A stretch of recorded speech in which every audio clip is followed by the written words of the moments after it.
এই মুহূর্তে আমি আপনাদের দেখাবো ভাঙা বালতি কীভাবে জোড়া লাগাবেন এবং এটা সেকেন্ড টাইম কীভাবে ব্যবহার উপযোগী করে তোলা যায়। আমরা প্রথমে একটা নেগেটিভ পজিটিভ আঠা কিনে নিয়ে আসছি দোকান থেকে। তো হার্ডওয়্যারের দোকানে এগুলো আপনারা অ্যাভেলেবেল পেয়ে যাবেন, বললেই হবে। প্লাস্টিকের যন্ত্রাংশ আমরা জোড়া লাগাবো, সেক্ষেত্রে নেগেটিভ পজিটিভ আঠা বললেই দেবে। একটা রেড কালারের আঠা থাকে আর একটা আপনার সাদা কালো প্যাকেট। এই দুইটা প্যাকেট একত্রিত মিশিয়ে নিয়েছি আমরা। এই দেখেন খুব সুন্দরভাবে 5 মিনিট এটা খুব সুন্দর করে মিশিয়েছি আমরা। মিশানোর পরে আমরা এই যে এখানে ভাঙা অংশ ছিল, এই অংশগুলোকে আমরা ভালো করে এইভাবে লেপে দিলাম। তো এটার উপরের অংশ দিলাম, আমরা এখন এটার নিচের পাটটাও দিয়ে দেব।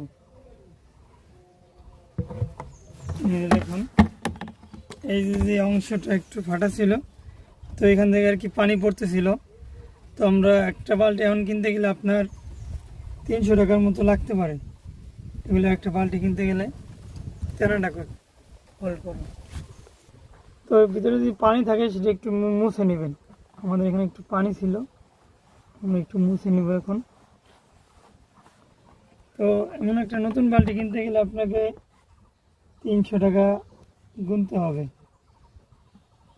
এই বালতিটা আপনি যদি মেরামত করেন আবার সেই নতুন হয়ে যাবে, আবার সেই নতুনের মতো কাজ করতে পারবেন। চাইলে আপনি আপনার ছাদ বাগানে গাছগুলো লাগাইতে পারবেন। আঙ্গুর গাছ, আনার গাছ বা আম গাছ, অনেক ধরনের গাছই আপনি এই বালতিতে আবার সেকেন্ড টাইম রোপণ করতে পারবেন। এবং এটা কিন্তু আমি মেরামত করতেছি একদম পানি ব্যবহার করার জন্য। তাহলে বোঝেন এই আঠাটার কী গুণাগুণ। এটা অনেক কার্যকরী একটা আঠা। তো আমাদের নার্সারিতে মাঝে মধ্যে এমন বালতিগুলো ফেটে যায়, তো আমরা মাঝে মধ্যে এমন মেরামত করি এবং দীর্ঘদিন ব্যবহার করা যায়। 350-400 টাকাতে একটা বালতি কিনতে গেলে অনেক ব্যয়বহুল। এই জন্য আমি এই আঠাটা কিনে আনছি মাত্র 40 টাকা দিয়ে। তো আমার এই বালতিটা এখন আগের মতো আমি কাজ করতে পারবো। তো এই ছিল একটা আপনাদের সাথে টিপস শেয়ার করার, কীভাবে আপনারা ছাদের বা বাগানের পুরাতন বালতিগুলো আবার নতুন করে ব্যবহার করতে পারবেন। আশা করি ভিডিওটি ভালো লাগলে অবশ্যই লাইক কমেন্ট শেয়ার করে দেবেন।